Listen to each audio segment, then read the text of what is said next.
I'd say that I'm a relatively quiet person, obviously depending on who I'm with, but I've noticed that because I'm more on the quiet side in a lot of social situations, people don't really get to know me very well, so they reflect a personality onto me, either good or bad. Some people have called me mysterious, while others have called me boring to be around. For example, a clear instance of people not knowing me very well is shown in report cards, because one of the most common comments that I got was, "She's very mature," which I don't think is true at all. But then again, the bar wasn't very high at my high school. But because my teachers didn't hear me saying, "That's what she said," after every sentence like I did in high school, I guess they'd assume that I was very mature and intelligent. Also, teachers always wanted me to participate more. The amount of times I've had the comment, "I know she knows the correct answer. I wish she'd just raise her hand to share." Sorry to disappoint, but I've not been paying attention. But I do think my silence, combined with the fact that I'm a bit difficult to read, does lead to a lot of people assuming traits like mysterious or mature that I personally don't consider to be true. Or a lot of people think that I hate them when we first meet, which I promise I don't. My face just does this all the time. But that makes me wonder if my self-perception is just bad. But then again, everyone will see you differently, so that's why I ultimately think that the only person who does truly know who you are is yourself. Unless you're deluded. Who knows? I've also noticed that I'm often surprised when acquaintances acknowledge me or know that I exist. This is an old example, but it stuck with me.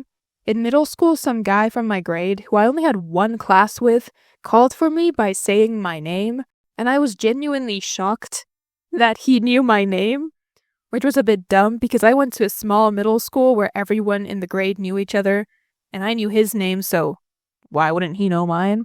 But small things like people knowing my name or knowing that I exist have always surprised me a little, because for some reason I always assume that they don't. This is why I'm also really bad with hints.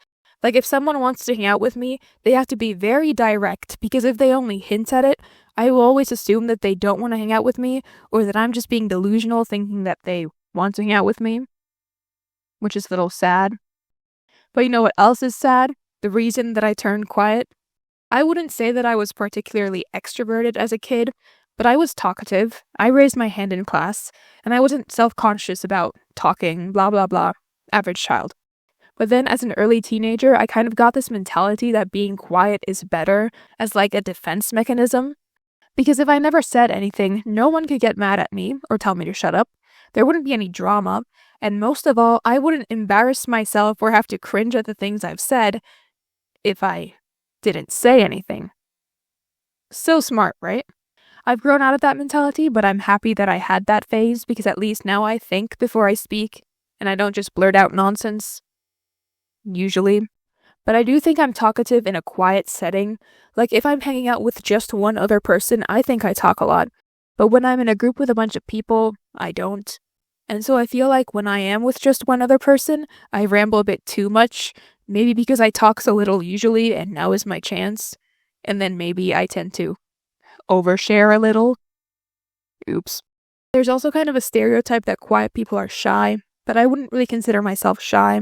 Like, I'm not scared of things like public speaking. I've done theater for most of my life. I don't mind giving presentations or speeches. And lately, if I can't find something at the store, I ask a worker where it is. Which is a crazy concept.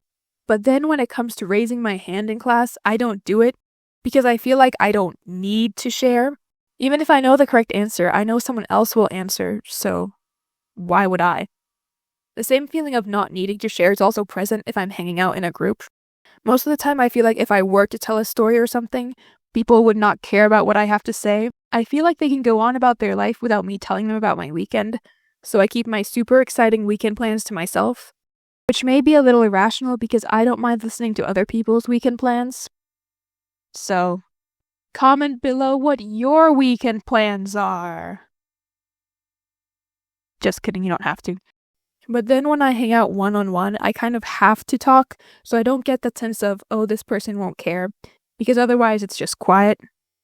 Another stereotype that I don't really fit in is that I'm actually good at icebreakers and meeting new people.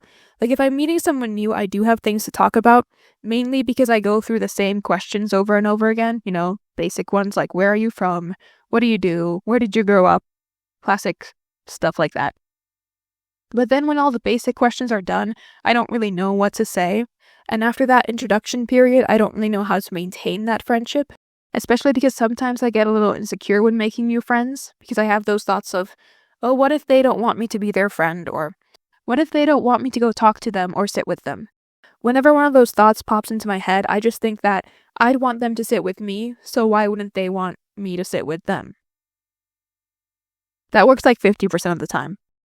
But I guess my main thoughts about being quiet but not shy is that it's fine. At the end of the day, I don't really mind if random people think I'm mysterious, mature, or boring, because I know myself best, and I have to be my own company forever, and I know that I'm clearly amazing and fabulous and so funny and the best ever. So who cares if Anthony from 9B called me boring one time 6 years ago? Shut up, Anthony. I'm clearly the best. Just kidding, I don't know anyone called Anthony. Okay, thanks for watching. Like and subscribe so you can hear me talk more, because I upload so often and regularly. No, but I've been working on this other video for like 2 months now, and it's so long and probably only interesting to me, and we'll see if I ever finish it, but that's the reason for my amazing upload schedule.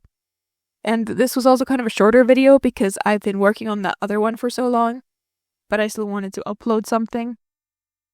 Anyway, thanks for bearing with me, and thanks for watching. Bye!